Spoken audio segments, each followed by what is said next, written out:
AEW's Revolution pay-per-view is set to take place this Sunday, March 9th at the Crypto.com Arena in Los Angeles, California, in what is going to be one of the most loaded pay-per-view cards in AEW history. You look at this card top to bottom, there are at least 4 matches on there that are going to be potentially match of the year candidates.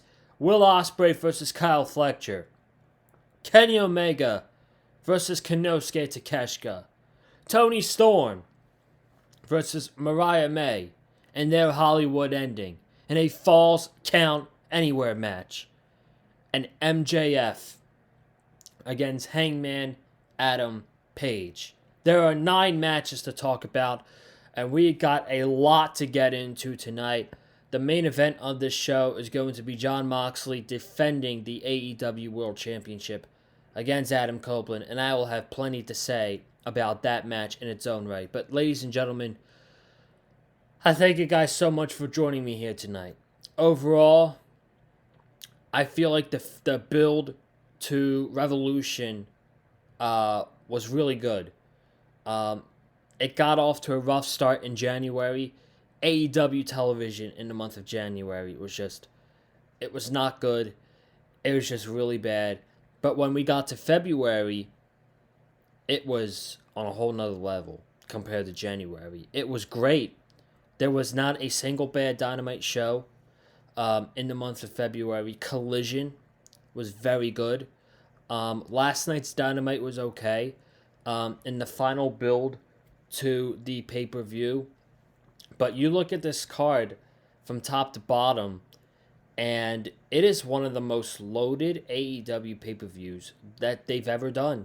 And you just see what you want a pay-per-view to be all about. And basically what I want the pay-per-view to be is fucking great wrestling and great storytelling. And that's what this show is set up to be all about. Great wrestling and great storytelling. I am very, very excited about this show. And we are going to be reviewing it on Sunday night. The show's going to get over around midnight. And we will be on here on the Big Fight Field channel early Monday morning talking about AEW Revolution. I'm really looking forward to the show. I'm really looking forward to it. I think it's going to be a great show, but a big reflection on that show is going to be the main event and how that is booked. So, without further ado, let's go ahead and get into these matches. There are 9 matches on the main card. I don't think they're adding anything else. And on 0 Hour, there's 1 match so far. It's Orange Cassidy, Mark Briscoe, and Big Boom AJ against Johnny TV and the MXM Collection. Orange Cassidy is amazing. Mark Briscoe is great. So I feel like they're going to make the match very enjoyable. And Big Boom AJ had a good match with QT Marshall back at Full Gear. I think this is going to be a fun match. Probably the baby faces are going to get the win here. So, now that we got that out of the way, let's go ahead and talk about this main card. I'm going to go from bottom to top here. We're going to start with the AEW Continental Championship on the line with Brody King against Kazuchika Okada. Now, I did not watch Collision on Saturday, and nor did I have time to catch up on Collision. So, it was very new to me how this match was made, and it was apparently they showed a recap on Dynamite last night. Thank goodness. Julia Hart had a match with Queen Aminata, and Brody was checking on Julia after the match, and Okada came in and beat up Brody Lee. Not Brody Lee. I'm sorry, Brody King with the Continental Championship, and hit a Rainmaker on him. And all night before this, they were having backstage interaction, And Okada just wrestled Buddy Matthews in Australia, and now tonight at Revolution, he's wrestling Brody King. It makes sense. Coming off Okada is wrestling Buddy Matthews. Now he's going to be wrestling King at Revolution. But Okada is not losing this championship belt anytime soon. He's coming up on a year of being the Continental Champion, but I don't see him losing this match to Brody King. I do think this is going to be a great match, though, as are most of these matches on the card. So I'm going to take Okada to defeat Brody King and retain the Continental Championship. Then we have the tag team titles. We have the Outrunners challenging the Hurt Syndicate. This is probably the weakest match, I would say, on the show. I would say if there's a potential match to be bad, it's going to be this match. I don't know how the crowd is going to receive the Outrunners. Considering how over the Hurt Syndicate are right now. They are one of the most over acts in AEW. And right now, the Outrunners are being portrayed as geeks and nerds and a bunch of losers. And the Hurt Syndicate aren't taking them seriously. And the only reason the Outrunners are really getting this match is because they were on SportsCenter and they were on DraftKings and they were on Barstool Sports with the whole Omaha, Nebraska thing. And they're being rewarded with a title match on pay-per-view. They stand no chance. By the way this build has been going for this match, they're not going to win the titles at all. And it is still building towards the Hurt Syndicate taking on the Murder Machines potentially at AEW Dynasty in Philly. So I'm going to take the Hurt Syndicate to beat the Outrunners in the tag team title match. We move on from that to Mercedes Moné defending the TBS Championship against Momo Watanabe.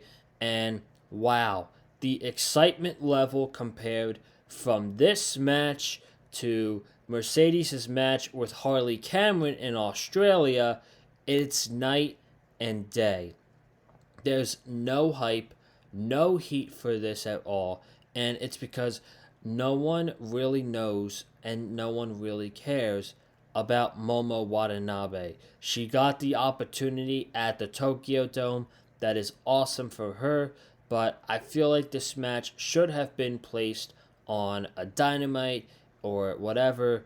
I don't think this is based off coming from the Harley Cameron match in Australia.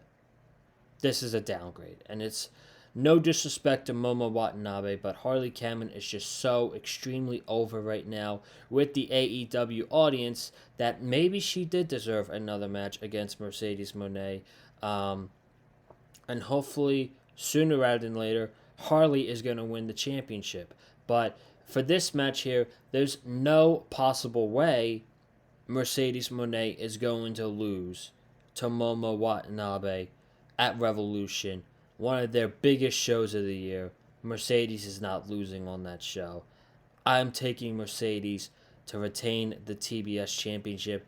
And now we head into the heavy hitter matches, the big time matches that could be 5 stars, the matches everybody looks forward to.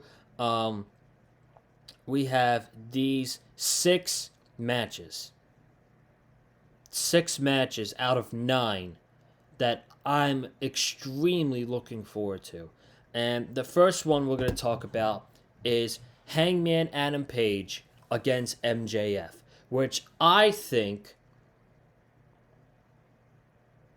Actually, no. I'm going to say Mariah May and Toni Storm. I was going to say this has been the best built match going into the pay-per-view, but I'm going to give that to Mariah May and Toni Storm based off the story they've been telling for way over a year now. But MJF and Hangman Page, this will be their second match ever in AEW. And last night, MJF threatened to burn Hangman Adam Page. And I talked about it on the Dynamite review, and I'll say it again here. Out of all the matches happening on the Revolution card, this is the hardest one to predict because I feel like Hangman needs to win more than MJF does. But at the end of the day, I don't want this feud to end yet. We need to continue this feud because it's so freaking good. It is awesome. So, what happens here? We know the match is going to be great. This might be the match I'm looking forward to the most. Outside of Fletcher and Ospreay, which we'll get to soon. But MJF and Hangman Page, both in contention for the AEW World Championship. Right now, I think it makes more sense for a Hangman to win the World Championship. And I feel like Hangman has to win this feud against MJF. He has to. However, I'm leaning towards the feud continuing until after the pay-per-view. Maybe we get a match between them on Dynamite, and then the next pay-per-view Dynasty, or however they want to do it. I feel like this is going to be a long feud because it's so freaking good, I don't want it to end. And I would love for these guys to continue their feud on AEW television. Therefore, I'm taking MJF via heel shenanigans to win this match and extend the feud past Revolution. So I'm going to take MJF over Hangman Adam Page. And speaking of a little bit, we were talking about the AEW World Championship. This next match is for the number one contenders for the AEW World Championship, when it is Swerve Strickland versus Ricochet. And they had a match about a month ago. Ricochet won after a low blow, an accidental low blow. And ever since then, he's been bragging about this win. And they really started this feud the night Ricochet lost in the Continental Classic, with throwing toilet paper at him, the crowd mocking him. And then the next Dynamite on New Year's Day, Ricochet comes out there and absolutely destroys Swerve Strickland. Scissors, the evil look with the glasses, the evil doctor look. And this has been freaking awesome, the build to this match with Ricochet and Swerve Strickland. It's going to be a great match, too. I said it the night that Ricochet defeated Swerve, and I'll say it again here. I guarantee you, the second time around they have their match, it's going to be better than their first match, because they're going to have more time on the pay-per-view than they did on Dynamite. So I think the match here is going to be way better.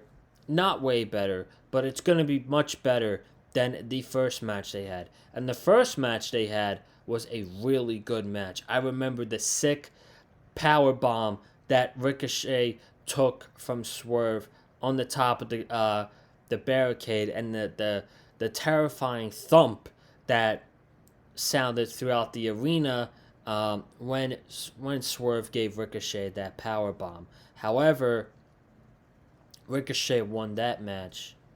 Ricochet pinned Swerve last night in the tag team match.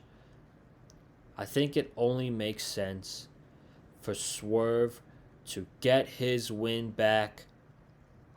I don't know if he's going to get the robe, because the robe, the Prince Nana robe, the embassy robe, should be a part of Ricochet's gimmick.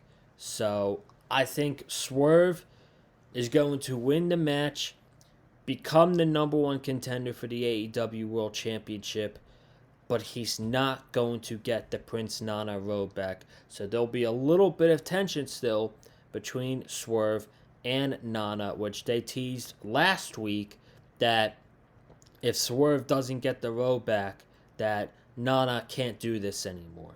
That's what he said. So I'm going to take Swerve. And Kyle Fletcher and Will Ospreay. The steel cage. I'm so looking forward to this match. This is going to be some of the craziest shit you've ever seen. Will Ospreay is definitely jumping off the top of the cage. I can't even imagine what these guys are going to do to each other inside that steel cage. I can't even imagine what a wrestler like Will Ospreay is going to do inside of a steel cage. The build to all of this has been great. The tag team match in Australia was fantastic. And this is, in fact, a trilogy between Kyle Fletcher and Will Ospreay. And who knows?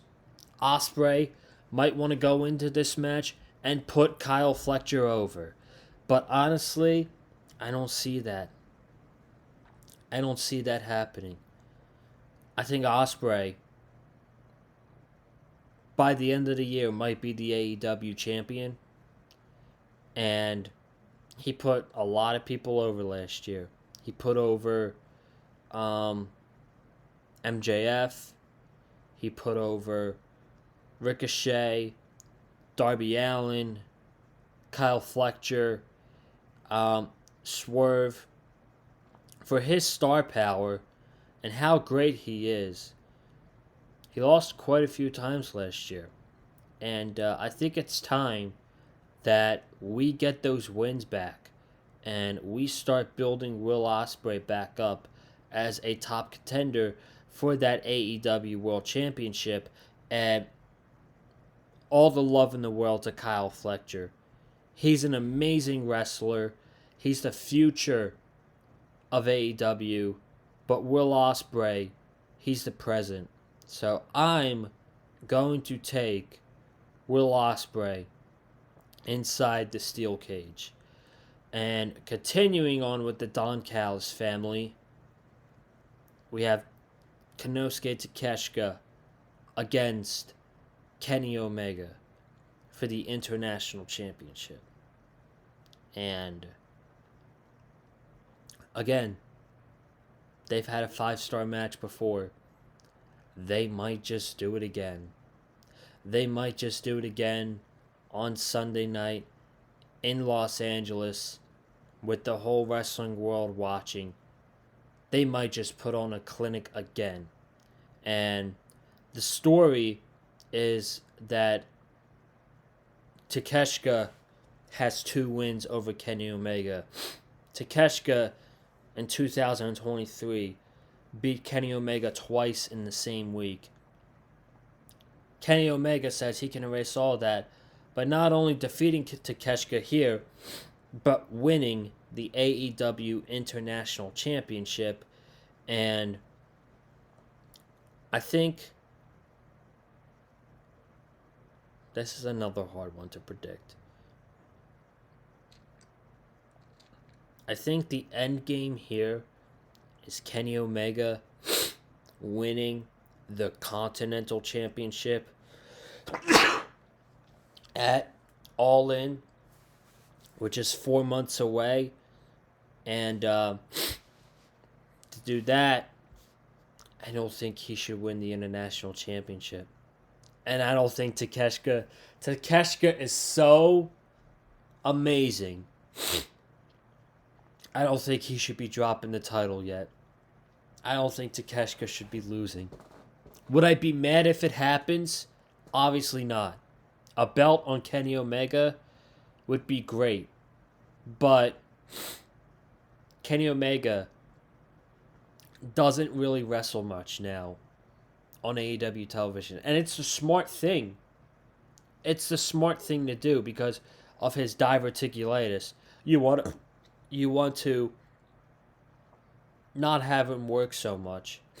You can have him work the big TV specials and the pay-per-views, but you don't want him wrestling every single week. There's no need for Kenny Omega to be wrestling every single week.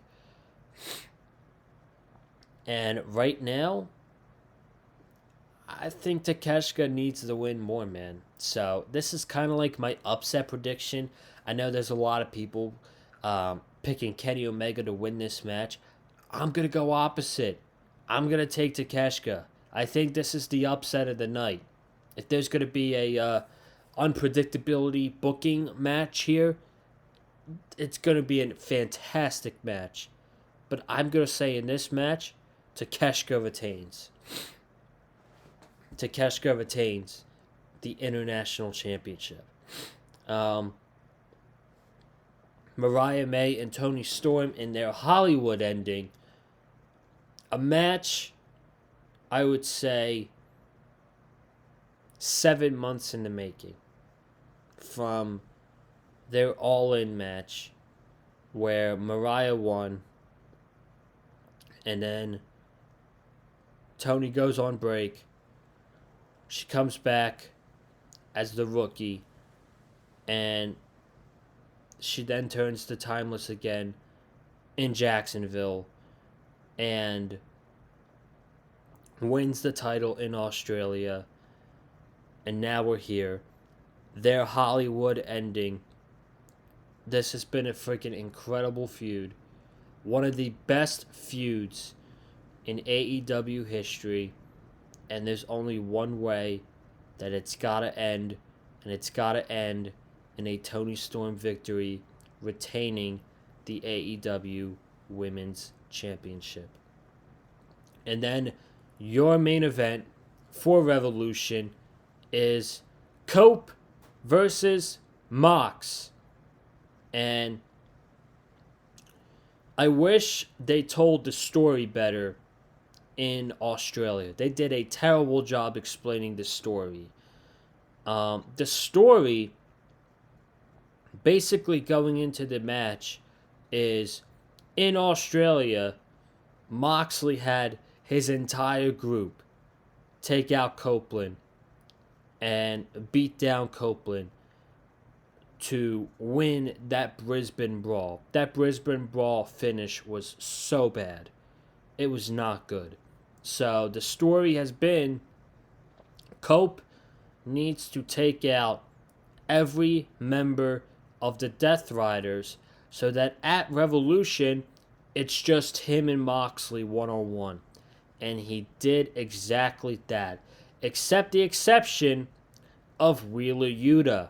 And he shook hands with Wheeler Yuta last night saying, this is what respect truly is. And Moxley's pissed at him.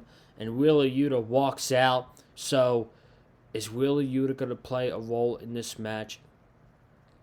There's going to be shenanigans in this match. And, look, they're going to have a really good match. Cope puts on really good matches. Moxley puts on really good matches. They're going to have a really good match. I'm sure of it.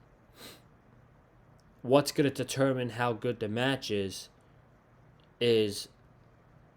how we book the finish. Someone's going to get involved. Is it Wheeler Yuta?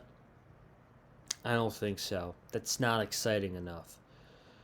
Is it Jay White turning on Cope and joining the Death Riders? Number one, I don't think Jay White should be joining a group. He's already got his own group, the Bang Bang Gang. And if Jay White is turning heel, Jay White should turn heel as a solo.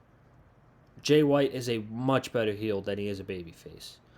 And if they're going to do the Jay White heel turn, I feel like that should be done on Dynamite. So what's going to happen here? I don't think Christian Cage is going to cash in. I don't think so. I think we're going to get an either debuting Josh Alexander, joining the Death Riders, or a returning Jack Perry, helping Jon Moxley retain the AEW World Championship and join the Death Riders. I'm going to go with option B.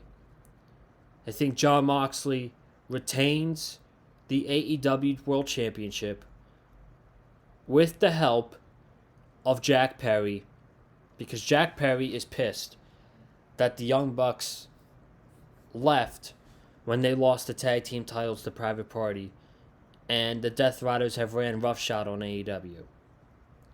He said that in New Japan, and I feel like he's going to come back still as a heel, and he's going to join the Death Riders.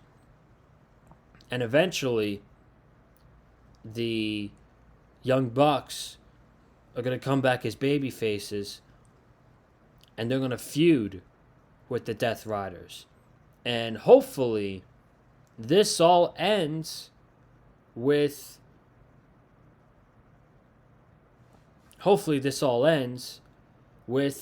Hangman Adam Page winning the AEW World Championship at All In. That's where I think the direction needs to go here. But on this night in Los Angeles, Jon Moxley retains the AEW World Championship thanks to the help of Jack Perry. So those are my Revolution predictions. I will be back on here Sunday night when the show's over to break down everything that happens on the pay-per-view, which I'm sure is going to be a great show. I am very excited for the show on Sunday night. And before then, we got tomorrow night. SmackDown. Wells Fargo Center, Philadelphia. I will be there. I'm going to be vlogging at the show tomorrow night. Very, very, very excited. I'm genuinely looking forward to SmackDown. Cody Rhodes is going to be there. It's the follow-up angle, or follow-up segment from John Cena's heel turn at the Elimination Chamber. Randy Orton's also going to be there. Jade Cargill's also going to be there. And I'm excited, man. I'm going to be vlogging tomorrow night, posting pictures, making videos. You guys know it, man. So be on the lookout for that on Twitter. And subscribe to the Big Fight Fuel channel if you haven't already. Comment down below your thoughts on Revolution. Who do you think is going to win all the matches on Sunday night? Hit the like button if you like what you heard from me. And follow me on Twitter and TikTok at Colin_Joseph. And guys, I will see you from Philadelphia for Friday Night SmackDown. Have a good night. Stay safe. And as always, stay classy and love wrestling. Peace.